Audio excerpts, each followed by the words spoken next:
Выключайте это видео прямо сейчас, если вы пришли за обзорами 5-звездочных отелей или завтраками в Душанбе. Этого здесь не будет. Я не блогер, я не гид из путеводителей. Я здесь не для того, чтобы развлекать вас глянцевыми фильтрами. Этот путь начался 24 ноября 2021 года. С того момента моя экшн-камера стала моим единственным свидетелем. Я забирался туда, где закрыты двери, и заходил в места, которые уже завтра могут навсегда исчезнуть с лица земли. Здесь настоящий Таджикистан. Тот, что скрыт от глаз случайных прохожих. Тот, что пахнет пылью тысячелетних кирпичей и обжигает ледяным ветром вершин. С этого момента вы перестаете быть зрителями. Вы становитесь соучастниками. Мы идем вглубь истории, где реальность переплетается с мифами, а каждый кадр – это часть нашего генетического кода. Аджина-Тепа, в переводе «Холм ведьм».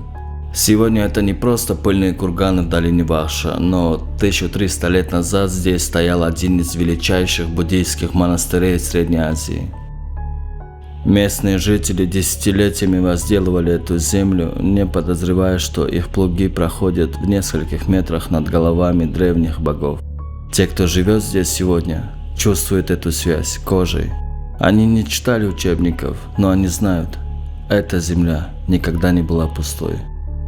Старики помнят больше, чем официальные хроники. Для них эти руины не археологический объект, а остатки чьей-то жизни. Глиняные стены, которые когда-то были домами, теперь стали частью ландшафта.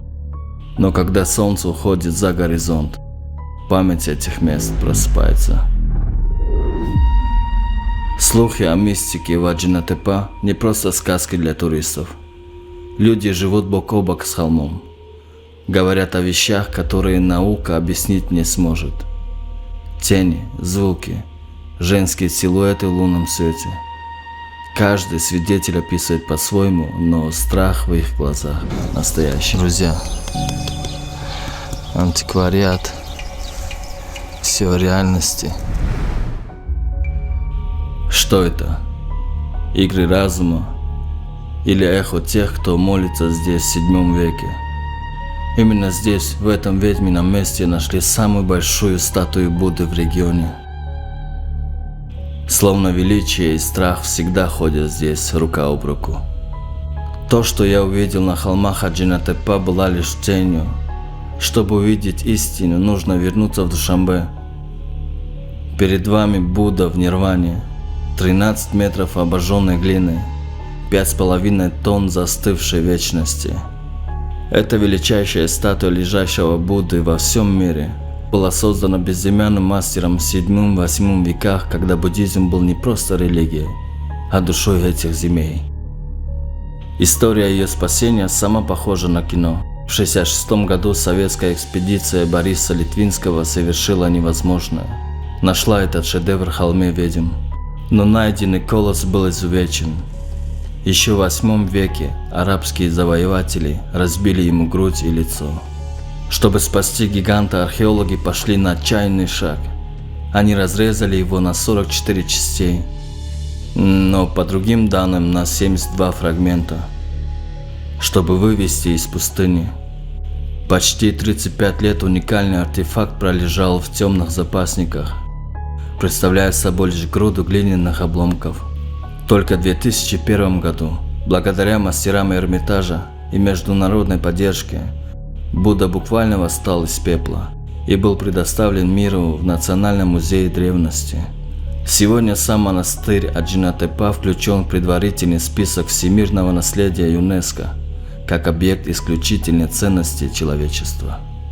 Этот Будда – символ, доказательство того, что даже разбитую вдребезги историю можно восстановить по крупицам. Именно это мы сейчас делаем с моим архивом. Надеюсь, все будет хорошо, просто наблюдать. Кто-то скажет, это хайп. Очередная попытка сделать драму для экрана. Я и сам хотел бы так думать. В ту ночь мы с помощником решили бросить вызов легендам и остаться в Аджина-Тепа до рассвета. Не, это не был громкий ужас. Это было липкое, тяжелое чувство, что за тобой наблюдают 1000 глаз, скрытых в толщине глины. В какой-то момент из темноты донеслись голоса, едва различимые, тихие, нечеловеческие. Мы не стали ждать проверки, мы просто начали бежать. Бежать и бежать. Но настоящий холод пробежался по спине позже. Ни один таксист в округе, услышав название места, не согласился приехать за нами в этот час. Эта ночь сломала нас на время. После этого выпуска мы не решились выходить на съемки 2 или 3 месяца. Мы дали друг другу обещание больше никогда не заигрывать с такими местами. История требует уважения, а не дерзости. И никогда она просит, чтобы ее оставили в покое. Спасибо, хочу спросить вас, точнее, найти точную информацию для своих подписчиков по поводу страшных мифов и легендах. Что вы думаете по поводу этого? Да, я об этом тоже часто слышу, но я об этом, что это слышат, но невозможно увидеть это. А я за столько лет не видел и не слышал ничего. Змей, да, змей тут полно. В общем, вы никаких преград и препятствий не видите для спокойной жизни и вам ничего не мешает? Нет, мы привыкли, для меня это нормально. Мы тут рождены, и слава Аллаху, мой возраст приближается к 70. Остатки моих предков. Ну а я со своей бабкой остались тут. На той стороне один холм. Тут в общем их 4. В общем, издалека, если не присмотреться, то будто кажется, что человек просто лежит. Это было темно, я молод и глуп. Да, будто человек сидит. Лично я испугался. Пришел, рассказал друзьям, братьям. Они не поверили. Я повел их на то место, конечно же, издалека показал им. Я так и сказал, если не верите, подходите, смотрите. Они твердят, что ничего не видят, и это все чушь. Оно реально было издалека похоже на существо. Вроде бы половина дерева, будто тело человека, сверху гранаты села корова, и это все было просто не описать, и было и смешно, и страшно. Я специально издалека включил фары и показал им дерево, и спросил, ну что, теперь убедились? Они были в шоке, и, конечно же, они видели то, чего видел я. Дело в том, что вот один ТП раскопку вели. Сейчас у нас еще один там, другой, 3 ТП еще раскопки не велись. Еще маленькие Будды ребята находились здесь. Не официальный, да? Не официально, не знаю, куда он его делал. Жители, да? Да, вот маленький Будда, такой красивенький Будда нашел, не знаю, кому отдал. Вот это ребята, они здесь живут. Просто раскопали, нашли.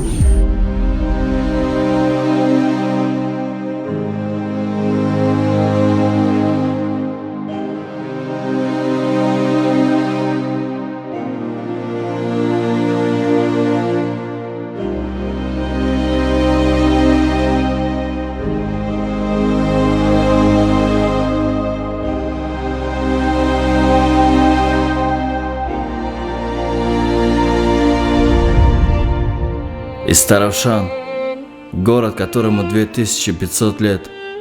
Мы стоим у ворот Калай-Мух, крепости, которая помнит звон мечей самого Александра Македонского. И именно здесь, в 329 году до нашей эры, великий завоеватель впервые почувствовал себя смертным во время осады города, который когда-то назывался Кираполь. Он получил тяжелое ранение. Камень из пращи попал ему в голову и шею, но эта земля дала ему не только боль, но и любовь. Легенды говорят, что именно здесь его сердце покорила прекрасная Роксана, Рухшона, чья красота затмила всех женщин Востока. Внутри стен целая вселенная. Здесь оживляют вещи, которых давно нет в нашем обиходе. Старинные кувшины, первые утюги, швейные машинки, на каждой находке бирки с переводом, чтобы мы могли прочитать послания предков. Но крепость жила не только в этом. Недавно ученые обнаружили здесь целые цеха по производству оружия, ножи, мечи и даже пушки. Калай-Мух была мощным оборонным заводом своего времени. Мы видим сторожевые вышки и площадки, где когда-то стояли орудия, готовые встретить врага огнем. История не всегда была милостива к этим стенам. Крепость пережила набеги кочевников и жесткое завоевание в XIX веке. Дошло до того, что из кирпичей этой цитадели была построена тюрьма. Горькая ирония судьбы для места, которое было символом свободы. Десятилетиями здесь были руины. Но в 2018 году по указанию президента Таджикистана, уважаемый Эмомали Рахмона, крепость начали восстанавливать.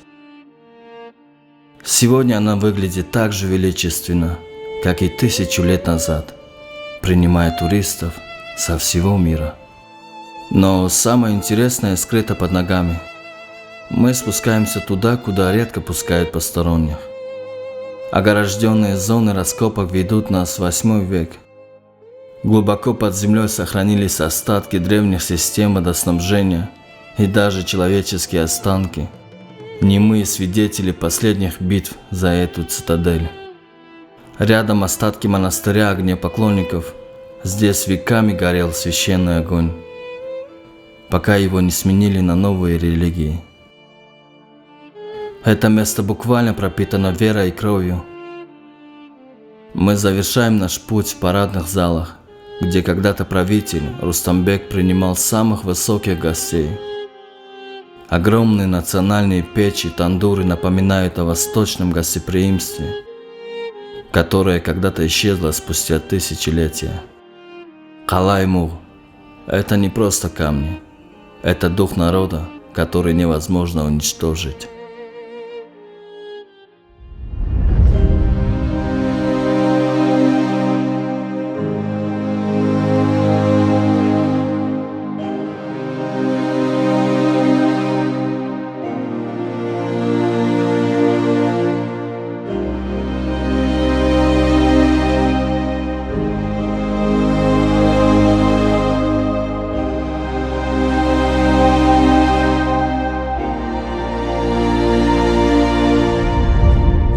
Дорога будет, это говорят, что совсем рукой подать до Афганистана, но мы доберемся до цели и покажем вам. История не любит оставаться на одном месте. Как только ты думаешь, что разгадал одну тайну, дорога зовет тебя дальше. Мы оставляем Истаравшан с его легендами об Искандаре позади.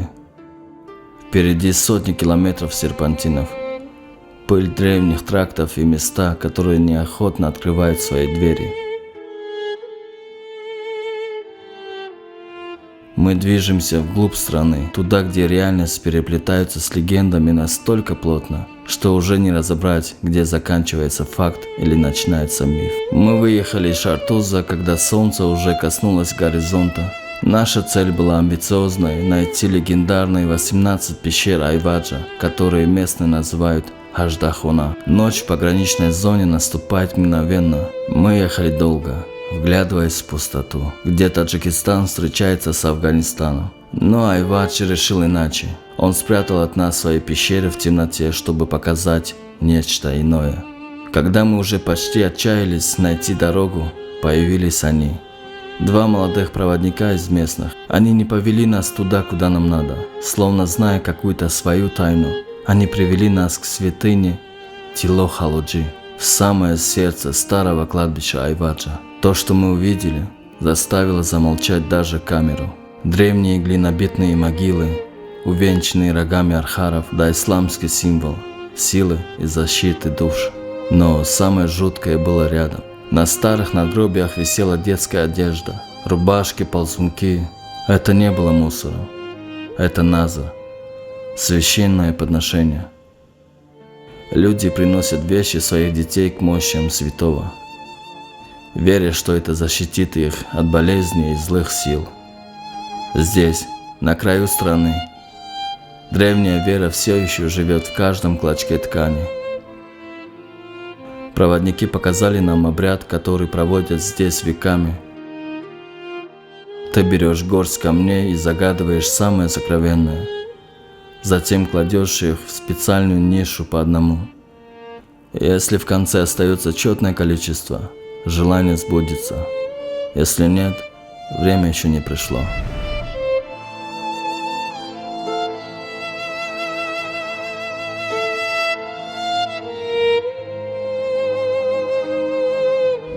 Так, друзья, узкий проходик, но все чисто. Руки даже не так пачкаются. Не помещусь. В этот момент ты перестаешь быть туристом. Ты становишься частью этой земли, где каждый камень может стать ответом на твой вопрос. Мы так и не дошли до пещер в ту ночь, но мы нашли кое-что более важное. Присев у стен новой мечети, мы просто сделали дуа за тех, кто ушел, и за тех, кто остался охранять этот берег. Мы не шутим с такими местами, мы просто учимся их уважать.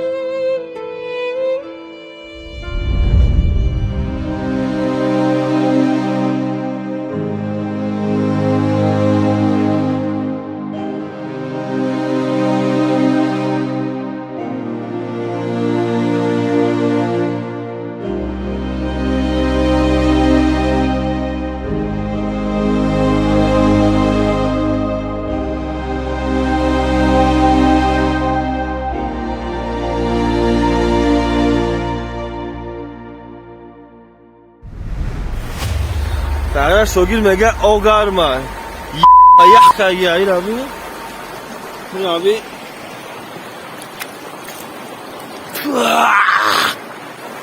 Uja barfa ey. Da sabi. No. Hocami. چه بدونم چه میخوای بدونش رفتم میگه اوگارما میگه رو تابشو. Граница всегда оставляет осадок.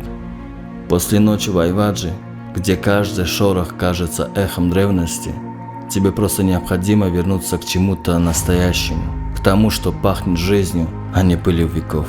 Мы берем курс на Варзоп в селение Пчандар. Говорят, история страны пишется не только в крепостях, но и в раскаленных печах, где каждое утро рождается то, без чего не мыслим Таджикистан. Всего за 25 километров от блеска столичных проспектов Душанбе начинается другой мир. Это Варзоп, климатический курорт, уникальных достопримечательностей и чистейшим воздухом. Направляемся в сторону сада, через такие переулки. Сейчас покажу. Такая жизненная атмосфера, этот запах заставляет меня тут остаться.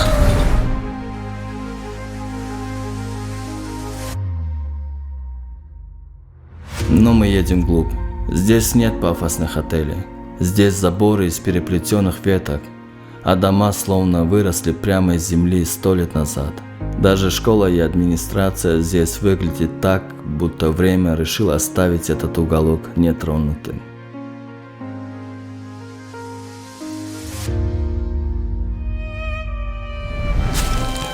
Поднялись выше, а снег все ближе и больше. Замерзший уже. Путь в Пчандаре всегда ведет вверх. Наша цель – высокогорные сады. Чем выше мы поднимаемся, тем сильнее меняется реальность. Сухая осень подножья превращается в ослепительную зиму на вершине. Эти горы кормилицы. Каждая семья внизу владеет своим участком наверху. Бережно огражденным деревьями и колышками здесь растут гиганты столетиями. Грецкие орехи, яблоки, вишни и черешни. Это не просто сады, это наследство, которое передается от отца к сыну. Жизнь здесь течет по канонам воды.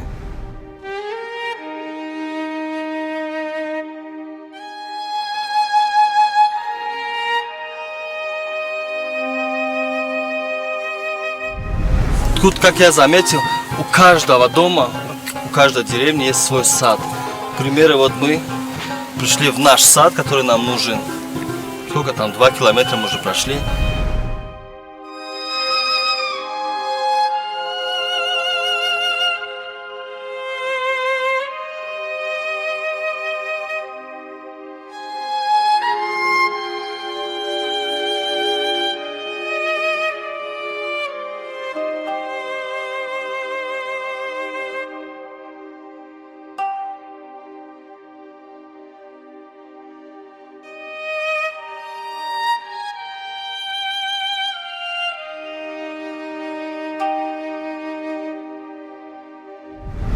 Сколько лет предполагаемые, пишите в комментариях, но восхищен.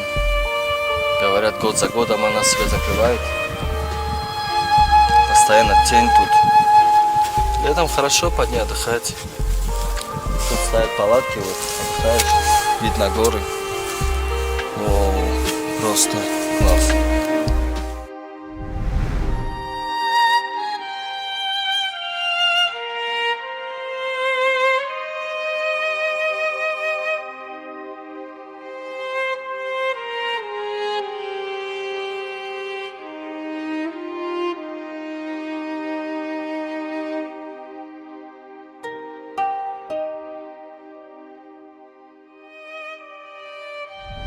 В ледяных каскадах горной воды устроены рыбные фермы, где выращивают форель. Пчандар умеет брать от природы лучшее, не разрушая ее.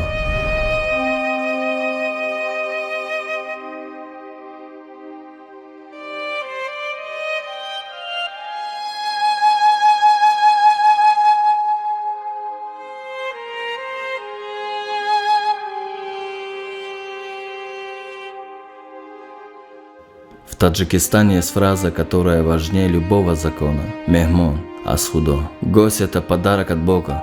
Совершенно незнакомые люди, увидев путника, открывают двери своих домов. Воздух наполняется запахом, который невозможно забыть. Тандур. В его раскаленном чреве рождается главная святыня – таджикская лепешка. Это не просто еда, это молитва, воплощенная в тесте и огне. Каждое движение женщины, от замеса до момента, когда золотистый хлеб достают из жара, это танец традиции, которым 1000 лет. Пока эти печи горят, пока в каждом доме гостю рады больше, чем хозяину, Таджикистан будет жить. Мы можем строить небоскребы, но наша истинная сила здесь. В аромате хлеба из пчандара и в тепле рук, которые его испекли. Это то, чем должен гордиться каждый из нас. Это то, что делает нас людьми.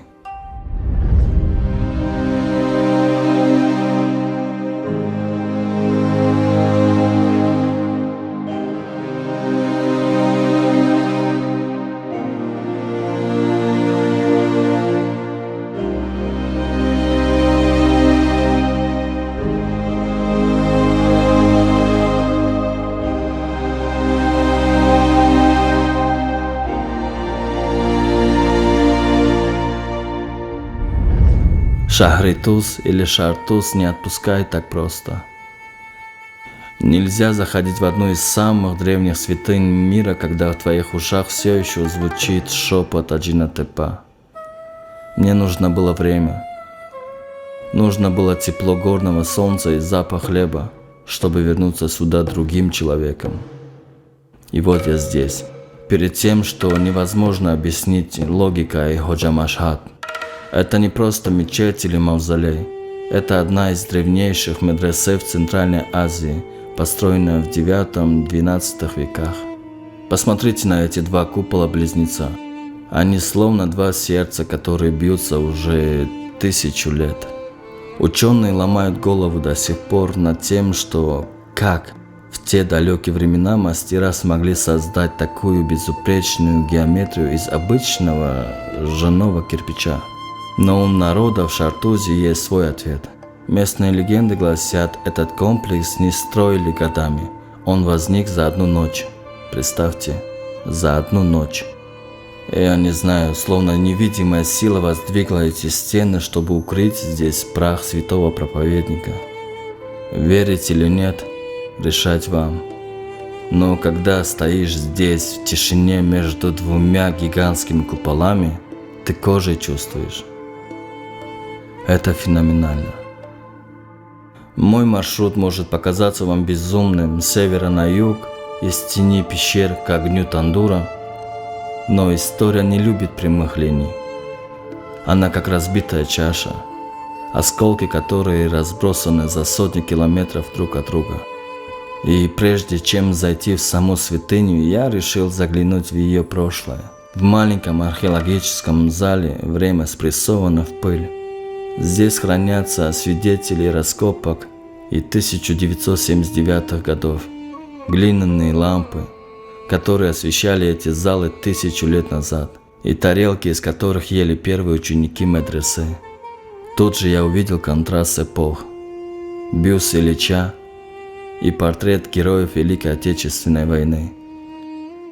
Советская история Таджикистана здесь мирно соседствует с артефактами древности, словно напоминая, эта земля видела все.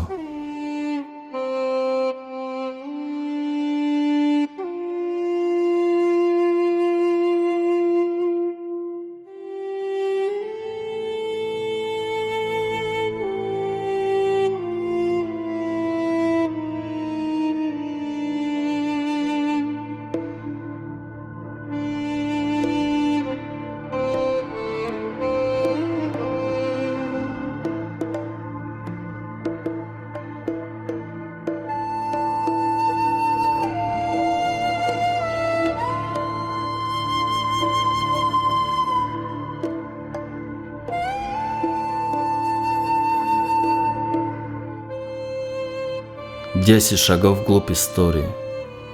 10 попыток понять код этой земли. Казалось бы, на Ходжа Машхад можно было поставить точку и уйти в покой, но Таджикистан – это не только камни и купола. Настоящая тайна начинается там, где заканчивается асфальт и затихает эхо молитв.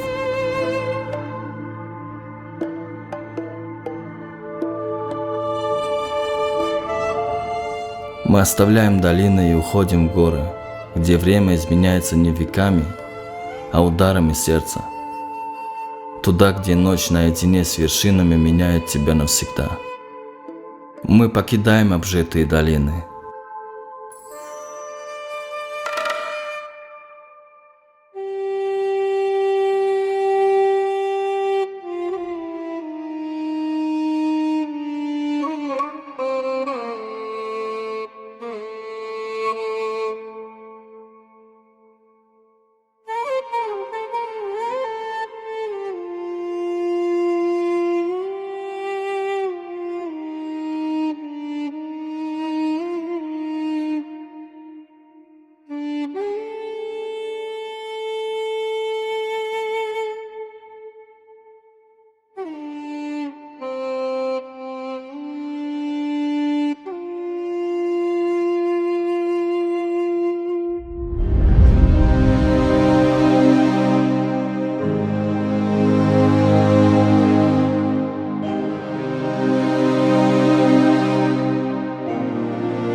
Наш путь лежит в Игрон.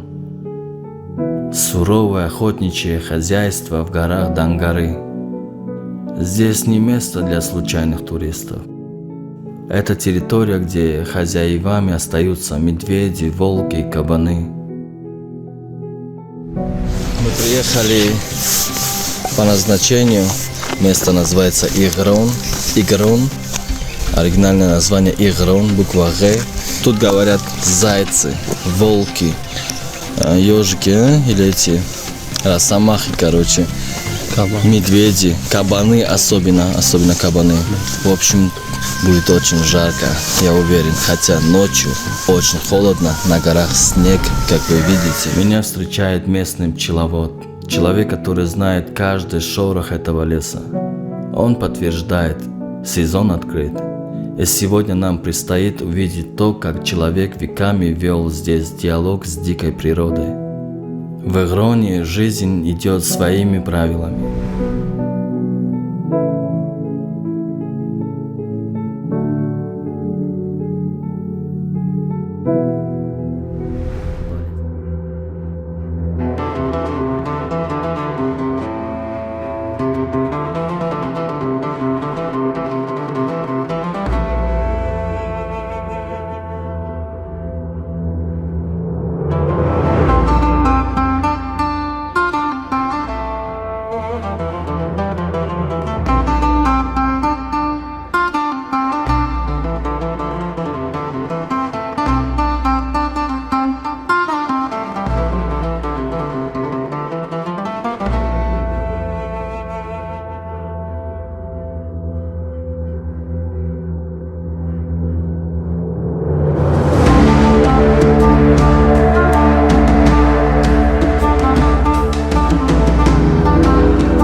Здесь вольеры с дикими хищниками соответствуют с гектарами садов. Миндаль, черешня, сливы. Эти горы кормят тех, кто умеет за ними ухаживать. Здесь мы видим все разнообразие жизни. От павлинов и редких голубей до пчел, чьи продукты, мед и прополис считаются здесь лекарством от всех болезней.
Но горы хранят не только плоды.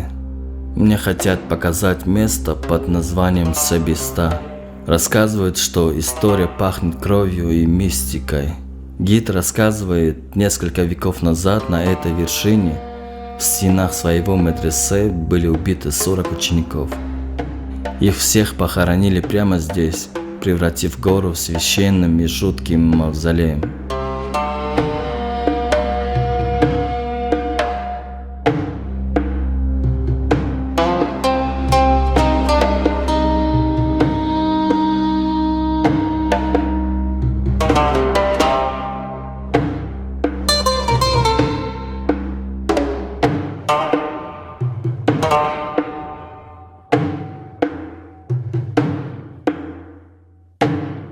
И вот мы проходим мимо 200-летнего тутовника, немого свидетеля той трагедии.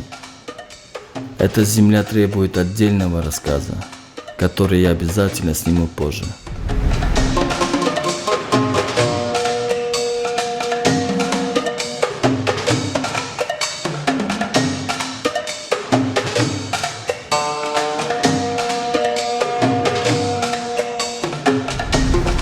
а рядом чистейшая горная вода, в которой плавают амуры и сазаны.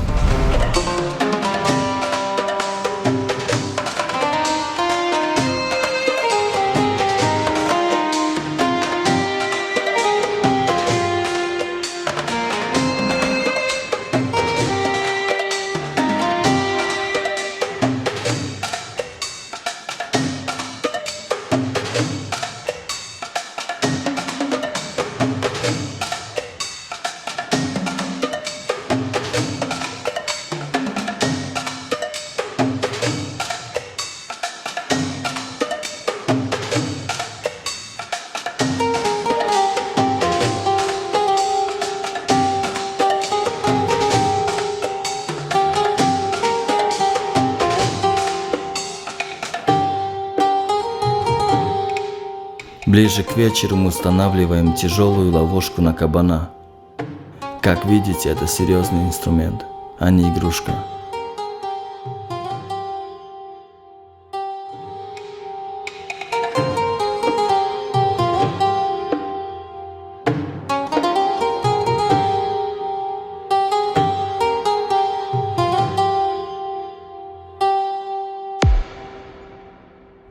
Я поднимаюсь выше, чтобы остаться один на один с горами.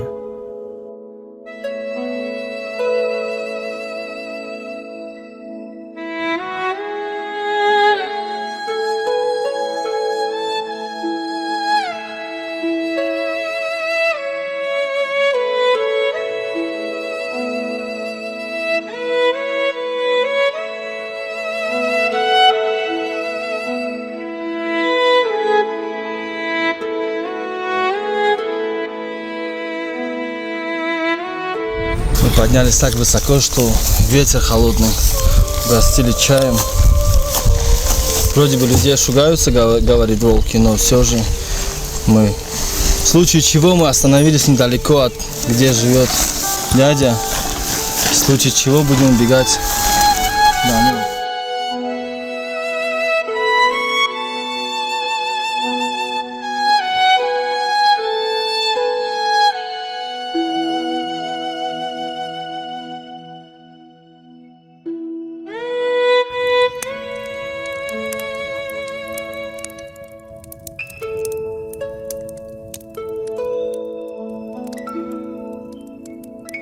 Ночь у костра.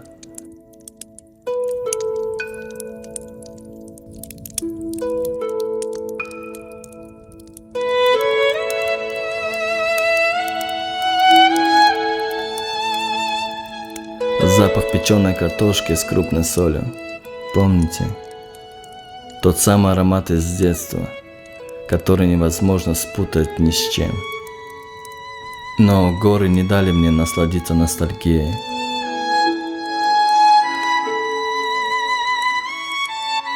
В полночь поднялся ураганный ветер и едва не снес мою палату, а ледяной ливень заставил ступить вниз в дом гида.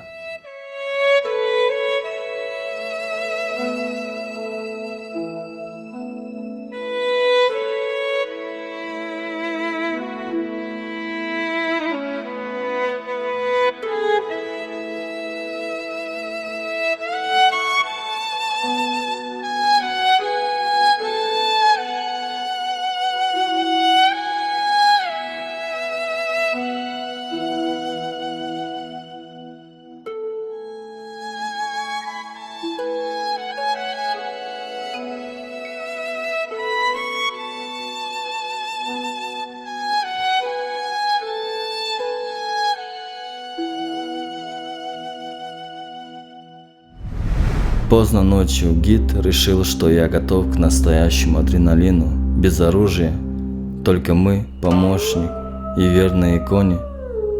Мы пошли на звук. Звук стаи волков ежесекундно приближался, дух захватывал. Одна лошадь сложно и страшно. Везде, повсюду волки.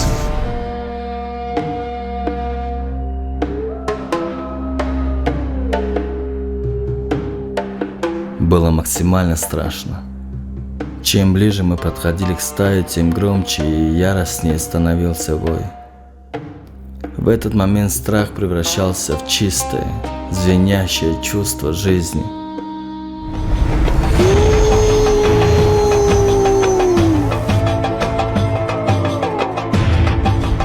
Доброе утро, друзья. Только проснулись мы. Дядя Исо пошел вот за конем.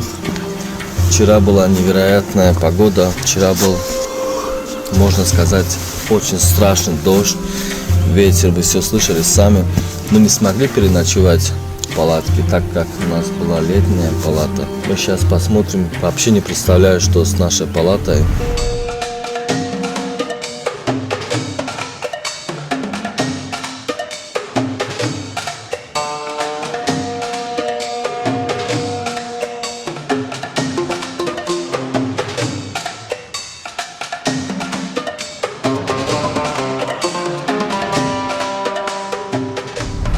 Утро подарило мне лучший финал.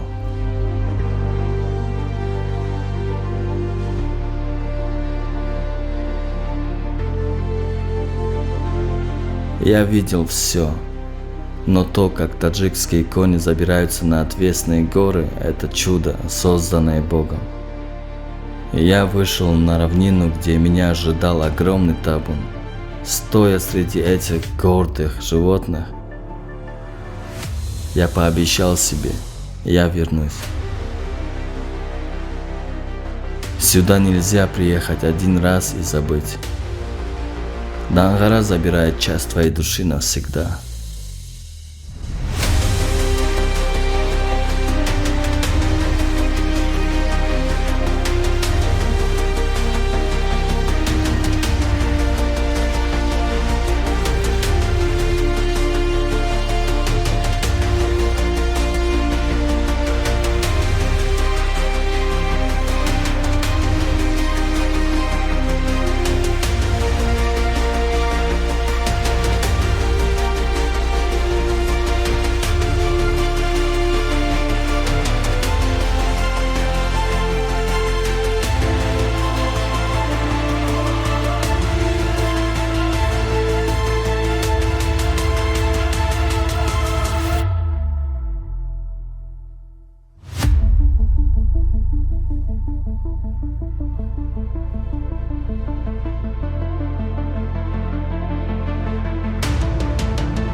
Мы спускаемся в самое пекло Хатлона.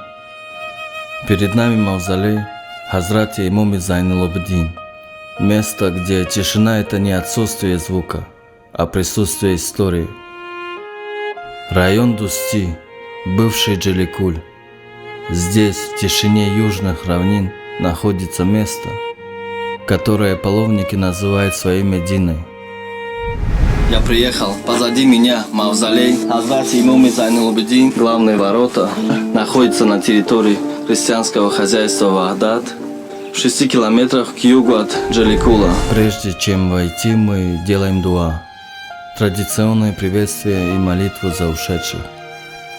Это величественный мавзолей, воздвигнут в честь Хазрати Имоми Зайнуль Абидина, 4-го шиитского имама Али ибн Хусейна. Он родился и был упокоен в Медине, на священном кладбище Аль-Баки. Но здесь, в Таджикистане, Его имя живет в камне и памяти народа уже многие столетия. Связь этого места с нашей землей глубже, чем вам кажется. Мать и мама Зайнулабдина, согласно преданиям, была дочерью последнего сасанидского царя Ездигера III. Это родство связывает его с династией саманидов, основателей нашей государственности. Мавзолей в районе Дусти был построен как символ глубокого почтения к его личности. Первоначальные стены из глины и сырцового кирпича хранят в себе архитектурный код целой эпохи культуры, где исламские традиции переплелись с древним наследием Авиранарха. История этого места не только легенда. С 24 мая по 24 июня 2002 года здесь работала научная группа Института археологии и этнографии имени Ахмада Даниша. Раскопки открыли миру уникальные артефакты, глиняные лампы и посуды, которыми пользовались здесь столетия назад. Новая страница в жизни святыни открылась в июне 2001 года. В ходе своего визита в Хатлонскую область мавзолей посетил основатель мира и национального единства, лидер нации, президент Республики Таджикистан, уважаемый Эмомали Рахмон. По его поручению здесь были проведены масштабные работы. Восстановлен сам мавзолей, построена величественная мечеть и создан музей. Сегодня Хазрат Имам Зайнулабдин – это современный комплекс, готовый принимать туристов со всего мира. От уютных лавок, где собраны редкие сувениры, до огромных залов, где история буквально дышит вам в лицо. Раскопки открыли миру уникальные артефакты.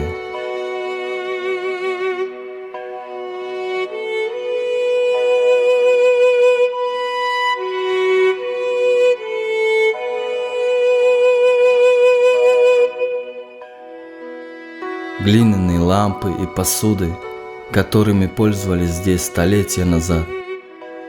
Одной из самых загадочных находок стала каменная плитка с изображением пламенного огня, немой свидетель того, как на земле наслаивались веры и цивилизации.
Юг Таджикистана – это земля контрастов, которые могут свести с ума. Только что мы стояли в тени мавзолея, где время замерло 11 веков назад, а сейчас перед нами гигант, который питает светом всю страну. Мы покидаем раскаленные равнины и берем курс на Нурек, город энергетиков, зажатый между суровыми скалами, где человек обуздал стихию, создав самое высокое рукотворное море в регионе. Здесь история пишется не на пергаменте, а в бетоне и в киловаттах. Нурек всего 62 километров от Душанбе, но здесь совсем другой воздух. Сегодня моим проводником стал человек, чье имя для таджикского хип-хопа значит больше, чем просто псевдоним. Шодиджон, известный всем как Шнапс, а.к.а. Рохати. Да помилует его Аллах и дарует ему сады Фирдауса.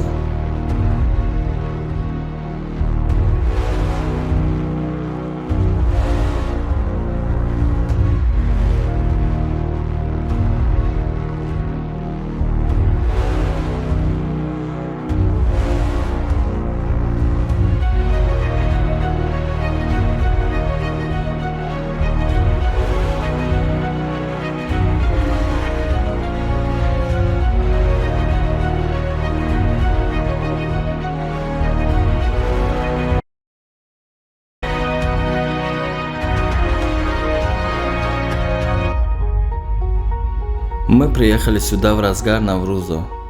Для него это не просто локация, это город его юности. Нас узнают на каждом шагу, но мы здесь не ради пафоса.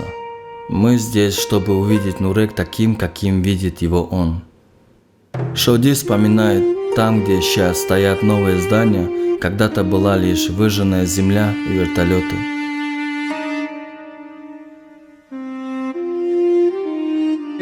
اما سالایی که ما مثال زندگی میکردیم این طرف پول بود جاجا او زمین بود همه زمین بود جای وای داشت вертолет на Шинаку خیلی вертолет на площадка разных национальностей.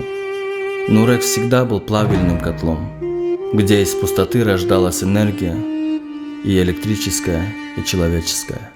Шоди всегда был поэтом, а настоящий поэт ищет вдохновение у устодов, великих классиков.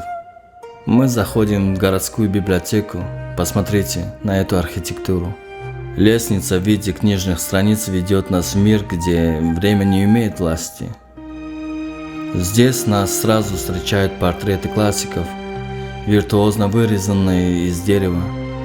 Хозяйка этого храма знаний признается, что сегодня только половина молодежи читает книги. Но те, кто приходят сюда, ищут не глянец, а настоящую литературу, на которой выросло поколение.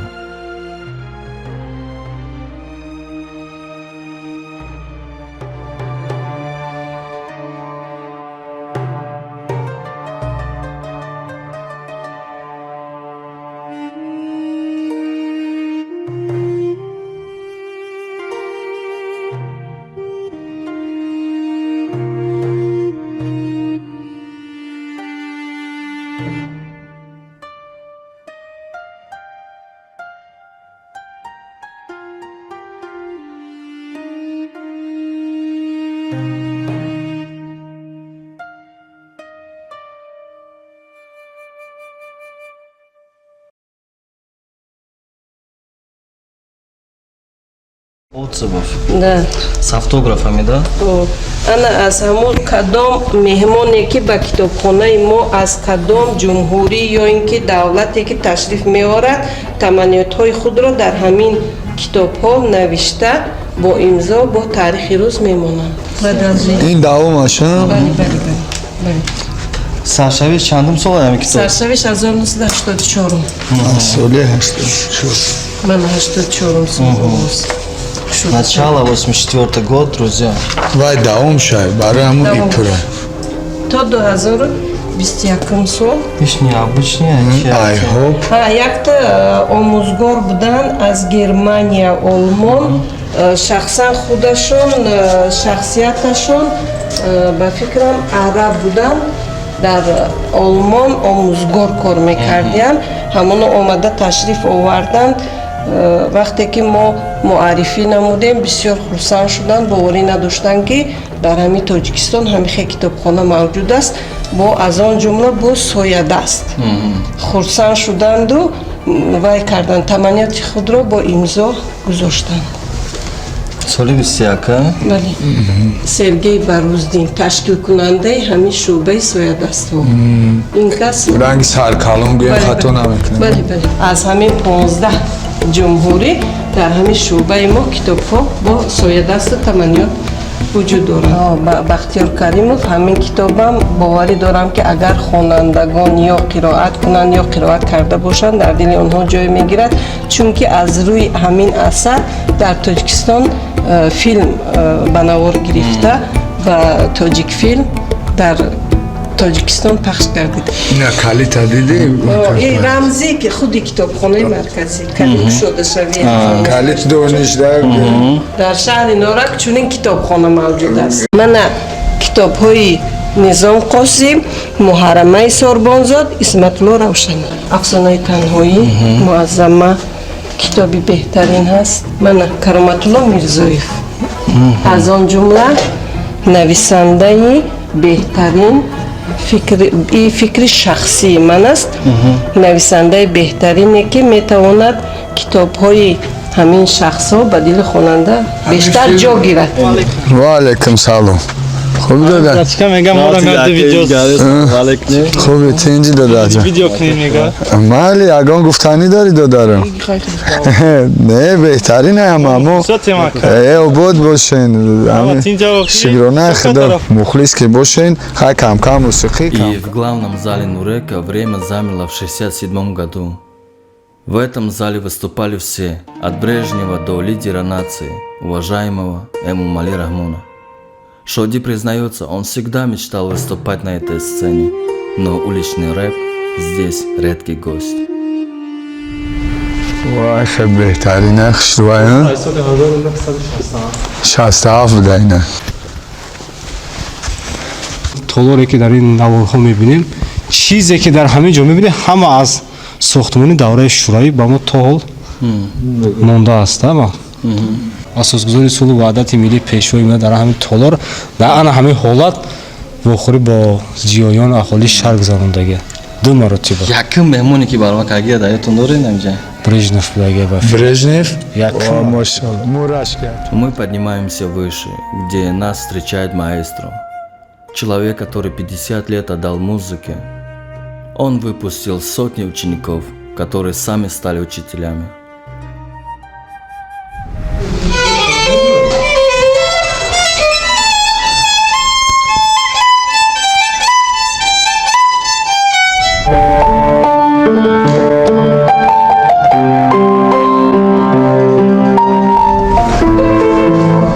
من طولی 50 سال میشه که در این ساحه کار میکنم. خیلی شاگردای بسیار برآورده خودی که شاگردای اولین امیربگ موسی من رئیس بسته‌کاران جمهوری تاجیکستان، اسکندر طاهری بهترین اسکریپچ کنسرواتور کار کردن، خواندن درس دادن با شاگرد دارم. Это непрерывная цель талантов, которая питает культуру города так же, как ГЭС питает его лампочки. Главная площадь – стела, памятник тем, кто совершил невозможное. 15 республик возводили эту плотину, и этот дух единства до сих пор в ДНК города. Здесь мы встречаем старых знакомых Шоди, мастеров эстрады, которые прямо на месте демонстрируют мощь таджикского вокала. بارون شوم تا بیبارم قطره قطره سری زلفی تره شونه زنم. Мы хотели показать вам саму ГЭС, но режимный объект остался закрытым для камер. Мы провели ночь у берега этого бирюзового моря, вдыхая его прохладу.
Но главный подарок ждал нас в машине. Эксклюзивный фристайл от Шнапса. Честный, резкий, живой. Это было его прощальное слово этому городу и всем нам. Он обещал вернуться сюда. И не раз. И он вернулся в своих песнях и в этом видео, которое теперь хранит его голос навсегда. Ягды, рафтесем по ходу, на ходу, Кепка чықыр да сар, зиндаги ай сар шид. Бақапыш. Сар мешава як репи тоджики, рафтесем норақати пацаной нораки. Медре мози сини гес, нишон метем ки ранги нораки мо дигар нест. Медрем сини геси бой ғози, коре мекинем ай сьёмка мешай розӣ. Нағзи, созӣ, шинапси роҳатӣ. Бягон зберем дам бегим мокати. Ваҳдат, ҳусуниш маҳаллаи роҳатӣ дигар, не ки гӯш как бародар. Бародар илати ҷигар да бармон дуланай, ки гуфтай ки да иҷадима биланай. Дадруни мошини ане дадруни опел, дета ходдог ай болош кофе коктейл. Задаги шикам серай, а бачай эсесерай. Мерем ози норак, чиста тамошо. Мода оҷана мекунем шоу, метона камера бғалта қати штатив. Неки мо мерем фақат ба позитив. Хит кардим уҷи, ира меган контенти нав. Во мехрем имрӯз дар рӯз зудрӯз дар соли нав. Во мехрем дар наврӯзӣ. Нағзи дига созӣ хай майляк. Чӣ хелай мусиқӣ? И чахчаха, и нестай ошиқӣ. Баъзури бадем рафтестем ай рӯи бист ёки ай рӯи садем намедонем. Соқ саломат бирасем, бародар мерем сьёмка мекунем наметарсем. Хирсай палангаи шерай, омо медонем ки амурам қариб гум бародарай. Инам хеле карочи. Бачаҳко тамошо кунем, випускои девона мешавам. Бахай фромӯш намекунем, гуфтаи тоҷикӣ мешавем обуна, гуфтаи урусӣ подписаться. Ба фикрам духтараки русский бошӣ, значит тебе нравится.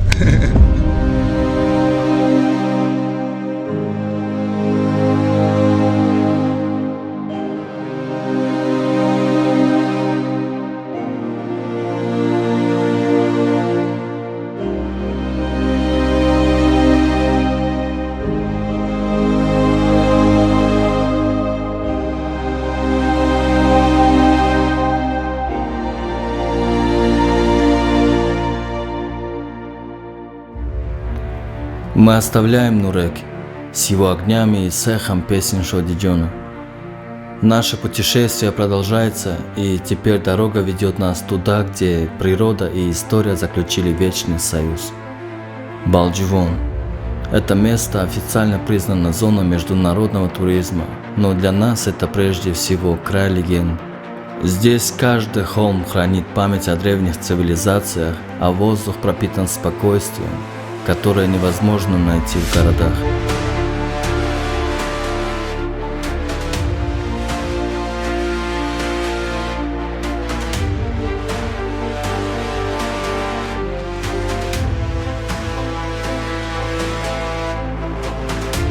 Мы едем туда, где сердце Таджикистана бьется в унисон с самой природой. Балдживон встречает нас высотой.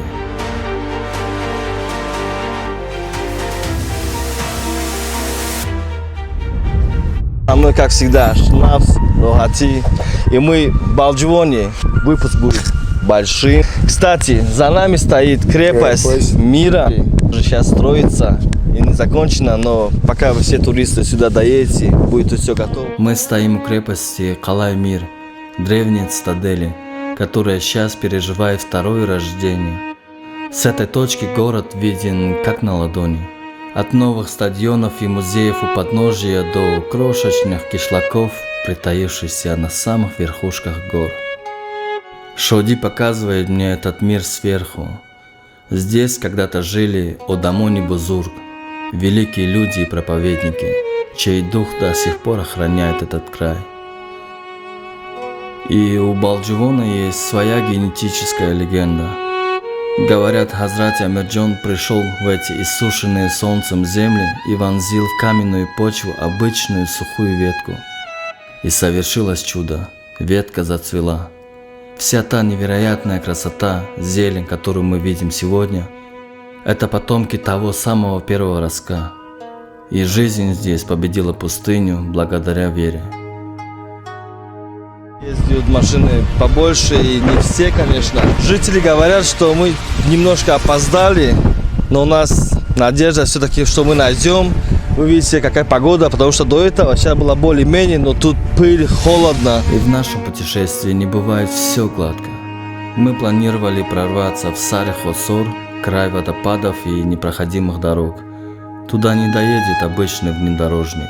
Нужен тяжелый грузовик или огромная удача. Но Балдживон решил нас не пускать. Налетела афганец, сильнейшая пыльная буря.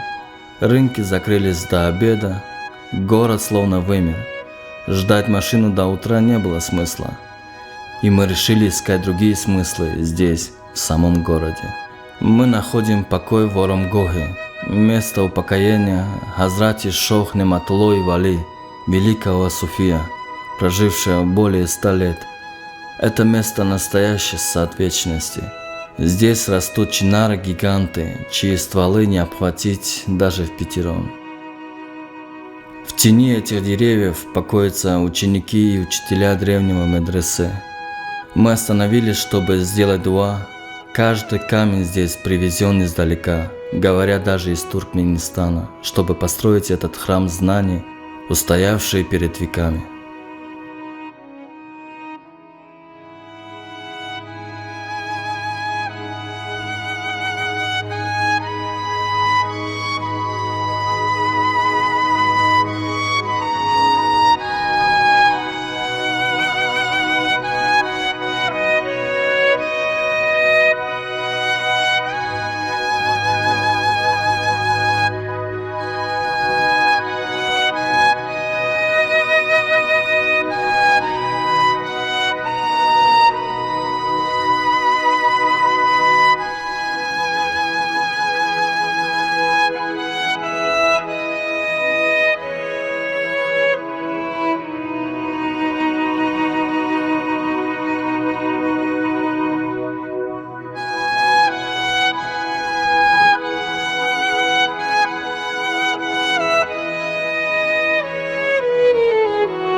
Судьба подарила нам встречу с человеком, которому почти 100 лет. Он видел тех великих, о ком мы читали в книгах. Мы искали секрет долголетия, а нашли невероятную гостеприимность. Хайво хрёи, шони маталёя вад Балдживон жиден. Бад миоя Балдживон, то 102 سالگیشانه 76 سالگیشان دا میگه میایه تا 102 سالگیشانه همینجا خدمت میکنن. И дедушка не отпустил нас без обеда. Впервые в жизни я попробовал здесь жареного кеклика, горную куропатку. Этот вкус дикой природы, приправленный мудростью старца, который никуда не спешит, потому что знает, все важное уже произошло.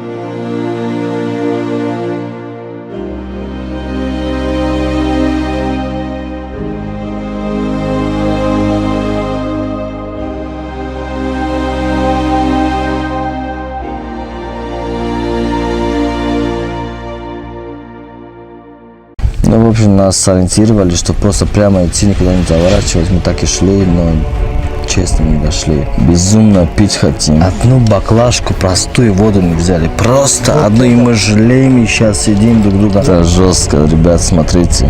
Все такие дороги, я не знаю, нам сказали просто идти прямо по следам КамАЗа.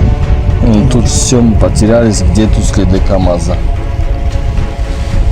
Мы рассчитывали, что мы встретимся с человеком, все обсудим в выпуске, с утра начнем снимать, но мы так и не дошли до него. Связи нет, антенна не ловит, и мы не сможем даже им ориентир дать. Шанс один — обратно топать вниз или просто тут где-то сидеть и переночевать до утра. За мной обычная комната, обычная гостиная. Как и в любом таджикском доме, курпачи, подушки, ремонт симпатичный, европейско-восточном стиле, занавески, узоры, все это, конечно же, красиво, но я не об этом. За этой дверью я хочу показать вам жизнь деревни, которая, можно сказать, практически отрезана от цивилизации, от городской жизни. В общем, будет много всего интересного. Приятного просмотра.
Находимся в кишлаке, в деревне Томчи, это в Хатлонской области. 90% из вас впервые слышат об этом. В общем, поспрашивая люди, чем живут тут, чем дышат, чем занимаются, так и определенного ответа я не нашел. Совсем по чуть-чуть. Но я так по своим анализам понял, что 90% занимаются фисташковым бизнесом. Пару слов о самой деревне. Сам кишлак небольшой, и тут имеется, конечно, пару магазинчиков только, свой медпункт, одна единственная школа. Ну и, конечно же, воды тут нету. Вода завозная, привозят, люди платят за доставки и тут поднимают воду. С водой тут проблема. А в основном все. Друзья, мы едем в деревню. Она находится очень высоко на горах. Может, будем ехать несколько часов на машине. И деревня называется Йову. Там жили 300 человек. Куда они исчезли, что с ними случилось, что произошло, мы узнаем с вами об этом прямо сейчас. Йову моими глазами. Мы в Уяли, в деревне Томчи, где каждый житель – хранитель фисташковых рощ. Но наша цель выше. Туда, где заканчивается власть машин и начинается территория выносливости. Деревня Йову. Когда-то здесь жили 300 человек, но однажды они исчезли, оставив свои дома на растерзание ветрам. Сюда подняться можно, но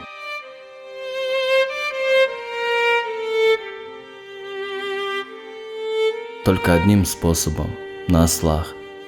Это путь в прошлое, где каждый шаг дается с трудом.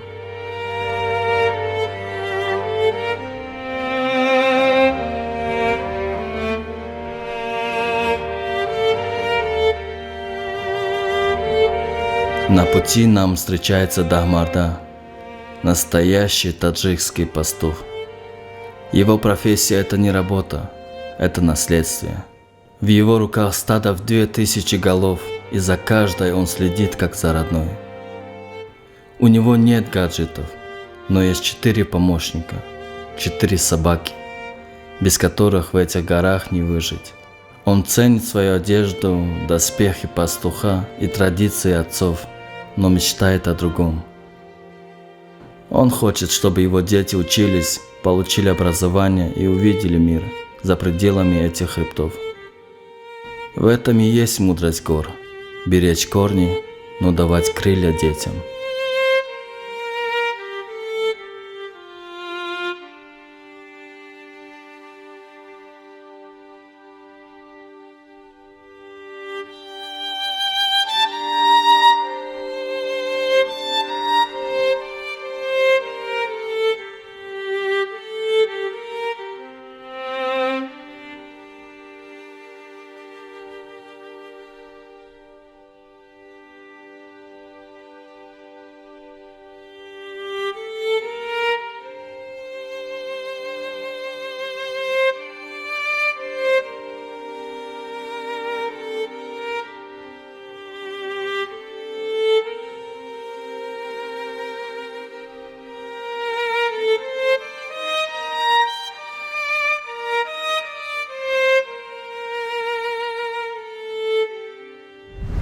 Настал этот момент, мы находимся там, где эта деревня, где жили 300 человек, и осталась только одна семья, один дом.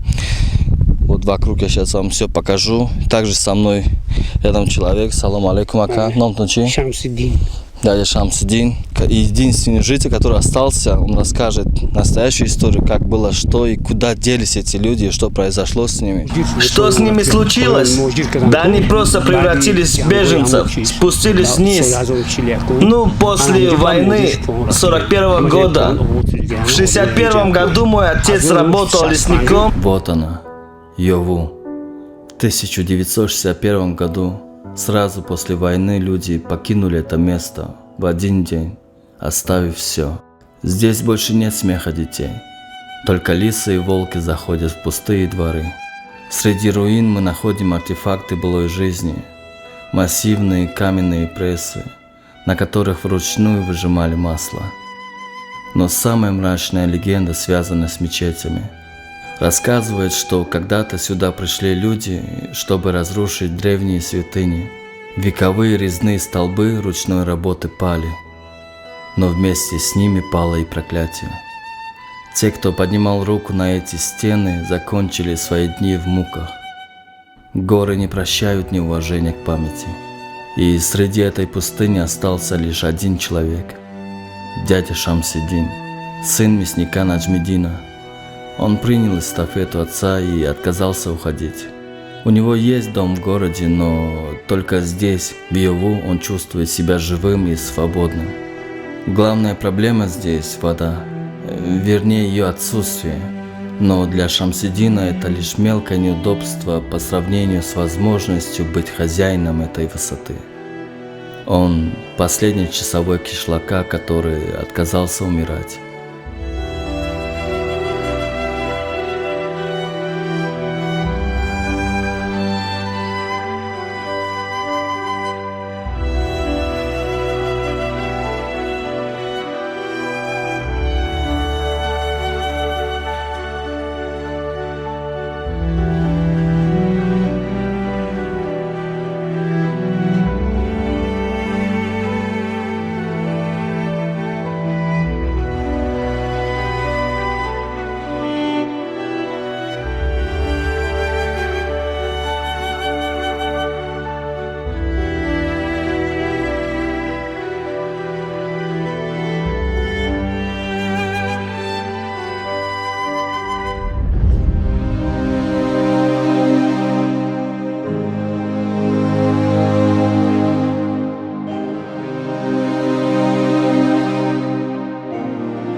Кто-то камеру уронил.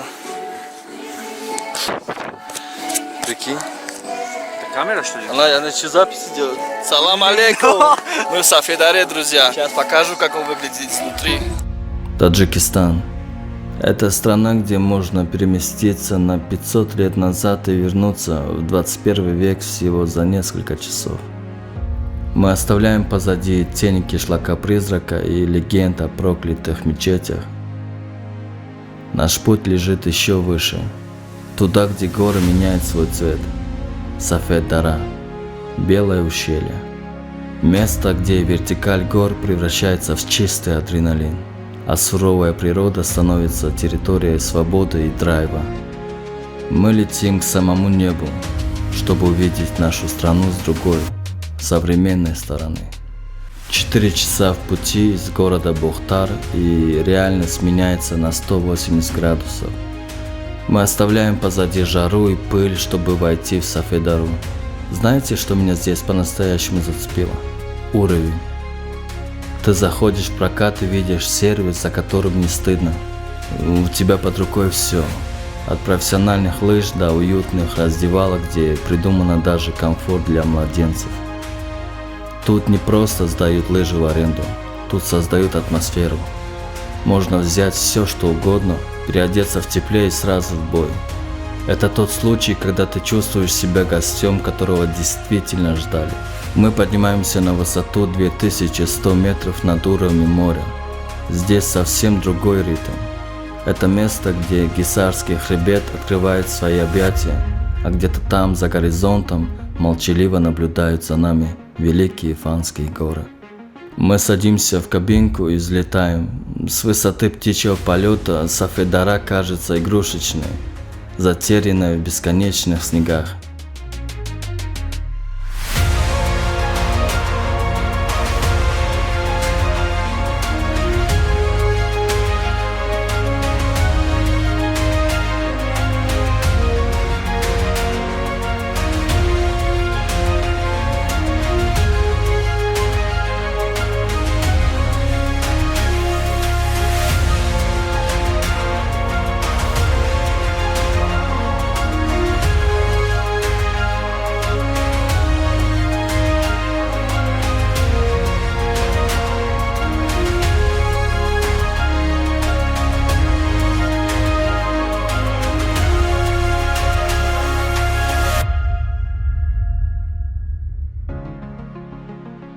Но стоит встать на лыжи, и все становится серьезно. На отметке 2500 метров ветер шепчет тебе: давай, давай, давай. Это момент, когда ты летишь по склону, а под тобой хрустит идеальный снег. Это чистый кайф.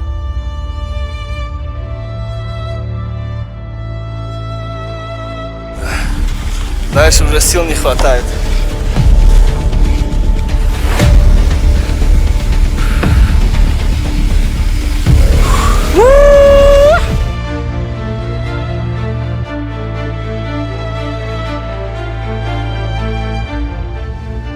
В такие секунды ты забываешь обо всем на свете.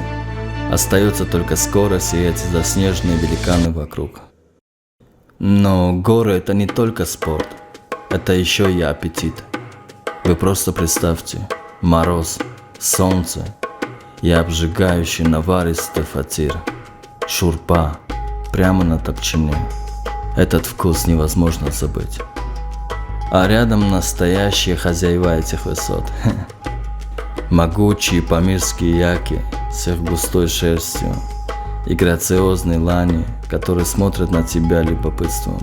Тут же бродят страусы, которые, кажется, тоже решили стать альпинистами. Это какой-то невероятный коктейль из экзотики и наших традиций. Я нашел красотку. Пони в Душанбе, в Сафедаре. Смотрите красотку. Прокатаемся.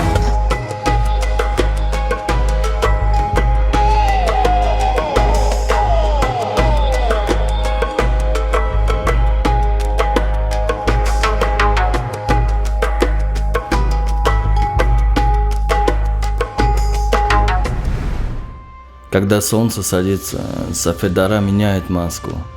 Включаются огни, начинает качать танцпол, и мы продолжаем отрываться. Но теперь на тюбинках. Это как вернуться в детство. Лишь на этой ватрушке орешь от восторга и чувствуешь себя абсолютно живым. Вечерний тир, музыка в стиле шале, смех друзей. Сафедара — это идеальный финал. Яркий, современный и чистый. Но горы забирают много сил, уверенных в знаете.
После ледяного ветра Сафедары нам нужно было место, чтобы буквально вернуться к жизни.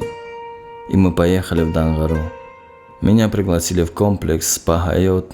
Это не просто отель, это место силы, где пар хамама лечит и тело, и душу.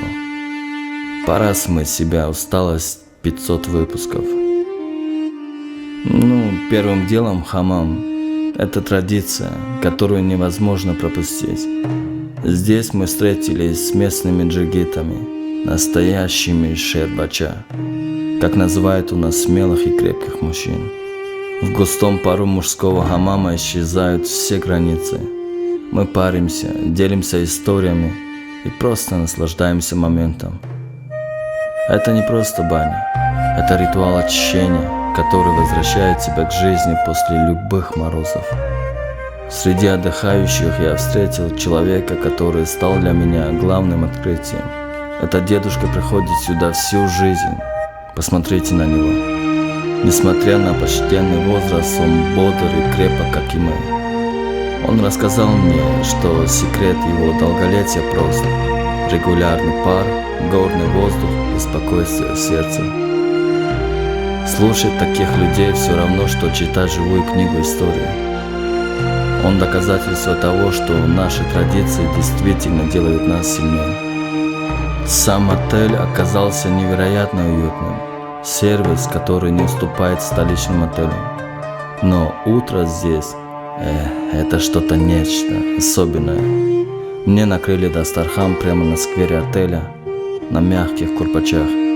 Вокруг горы, свежий воздух и тишина, которую можно слушать бесконечно. Мы пьем обжигающий чай и наслаждаемся моментом, когда никуда не нужно спешить. Ну и, конечно, кухня. В местном ресторане меня угостили настоящими шедеврами. Это еда, в которой чувствуется душа повара и сила этой земли. Вкус свежей лепешки, наваристого бульона и зелени – это лучший итог нашего путешествия. Здесь, в Дангаре, мы поставили не просто точку, а восклицательный знак.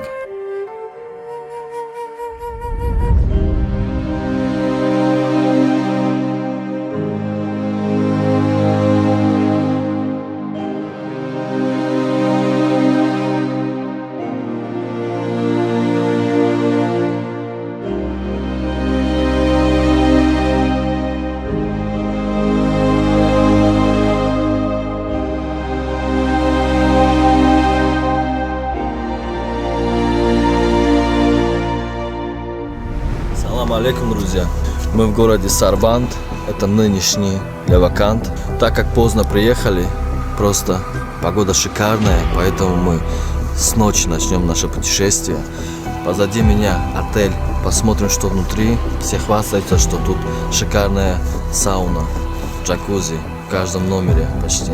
Безумно вкусная кухня, все это попробуем. Ну а с утра планируем показать вам ГЭС. Еще у меня есть для вас маленький сюрприз. Просто смотрите, наблюдайте внимательно. На следующее утро дорога привела меня в Сарбан. Это совсем маленький городок, который не часто встретишь в туристических буклетах, но именно такие места хранят в себе искреннее тепло.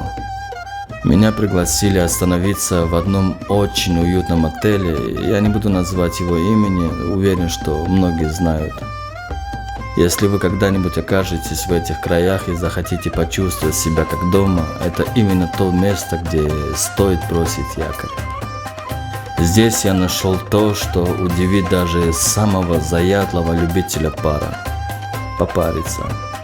Традиционная баня, построенная в виде огромного тандыра. Это просто ощущение, я думаю, что просто могу рассказывать о нем вечность, каждую деталь. Но лучше попробовать самому. Эти уникальные сочетания мокрого и сухого пара, которые прогревают до самых костей.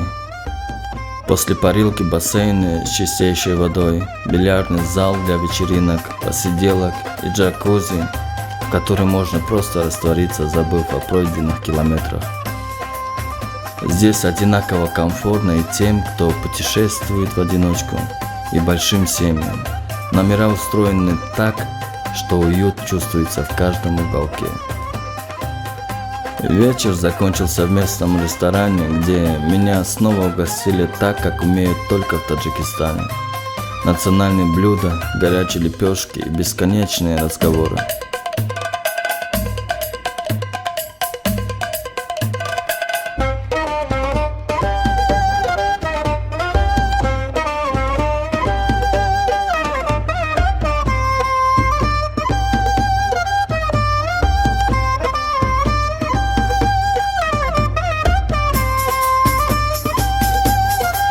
Доброе утро, ребята. Я вот только проснулся. Парвиз очень любит много спать. Я это все понимаю. У нас были тяжелые съемки. Вот я сейчас иду его будить, потому что завтра уже приготовили. Поэтому, короче, зайдем, разбудим.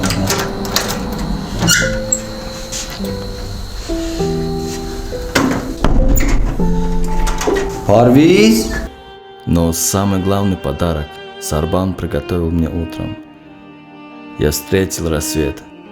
И видеть, как первые лучи солнца касаются этого солнечного города, как просыпаются горы вокруг, это был самый красивый финал, который только можно представить. В этот момент ты понимаешь, что счастье не в конечной точке маршрута, а в таких тихих, золотых моментах.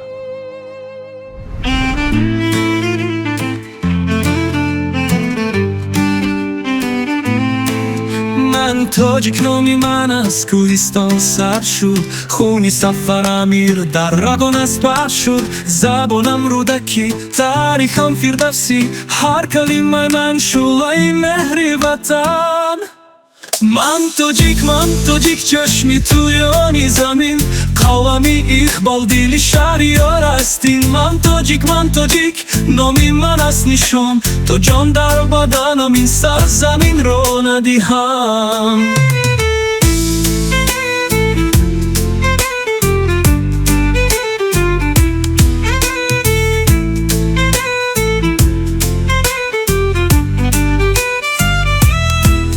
دریایی وحش از عشقم تو میره از آرزویم حاکم و درین آسمانی من است بدویم اسماعیل سمانی در دیدم شمشیرش هر نفسی من احیای تاریخم من تاجیک چشمی تویانی زمین قلمی اقبال دلی شهریار هستین من تاجیک نامی من است نشان تو جان در بدنم این سرزمین رو ندیهم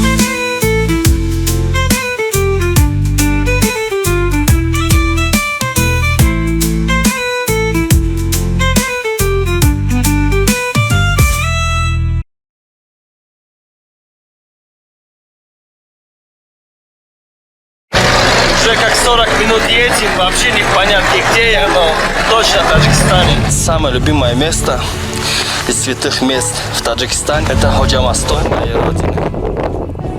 Ты не согласен, что это безумно красиво? Этот фильм начался 24 ноября 2021 года. В этот день я не просто включил камеру, я отправился на поиски души нашей земли. И я хотел показать вам Таджикистан, который не найти на глянцевых открытках, настоящий, суровый и бесконечно родной. Мы с вами прошли путь от древних курганов Аджина-Тепы, где шепчет сама история, до ослепительных пиков Сафедары, где небо касается твоих плеч. Я видел мудрость в глазах наших старцев и силу в руках тех, кто кормит эту страну своим трудом. Каждая лепешка, испеченная в Пичандаре, и каждый камень в стенах Ходжа-Машхада – это код нашей нации.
Братья и сестры, я прошел этот путь, чтобы открыть его для вас. Я не просто снимал, я готовил маршруты, искал лучших проводников и собирал знания, которым теперь я готов поделиться с вами. Весь мой опыт за эти годы я упаковал в уникальные турпакеты. Вы готовы увидеть Таджикистан моими глазами? Ссылка на подробности и все контакты ждут вас в описании под видео. Пора уже выйти за порог и почувствовать эту землю под своими ногами. Мы не просто показываем дорогу, мы помогаем найти вам свой путь. И до встречи на тропах.